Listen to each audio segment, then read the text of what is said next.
ശാരീരിക മാനസിക വെല്ലുവിളി നേരിടുന്ന കുട്ടികളുടെ രക്ഷിതാക്കളുടെ സംഘടനയായ പേഡിന്റെ നേതൃത്വത്തിൽ ശില്പശാലയും മോട്ടിവേഷൻ ക്ലാസും സെപ്റ്റംബർ 19 രാവിലെ 10 മുതൽ ഏറ്റുമാനൂർ സാന്റ് ജോസ് ഓഡിറ്റോറിയത്തിൽ നടക്കുമെന്ന് ഭാരവാഹികൾ പത്രസമ്മേളനത്തിൽ അറിയിച്ചു.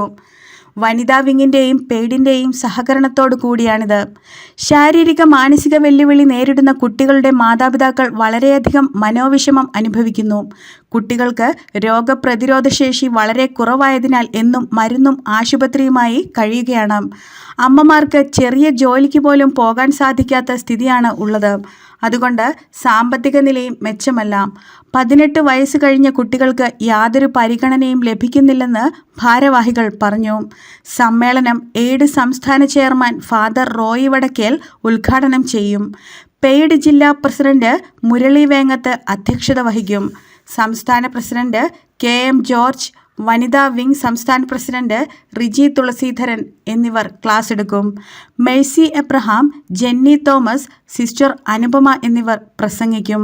11:15 father Roy Kannanchira motivation class എടുക്കും. Tomy Joseph, Tony Varghese, VN Manoj Kumar, MC Ajimol, Tony Philip തുടങ്ങിയവർ പങ്കെടുക്കും. പത്രസമ്മേളനത്തിൽ Murali Vengath, Mercy Abraham, Jenny Thomas, sister Anupama, Tomy Joseph എന്നിവർ പങ്കെടുത്തു.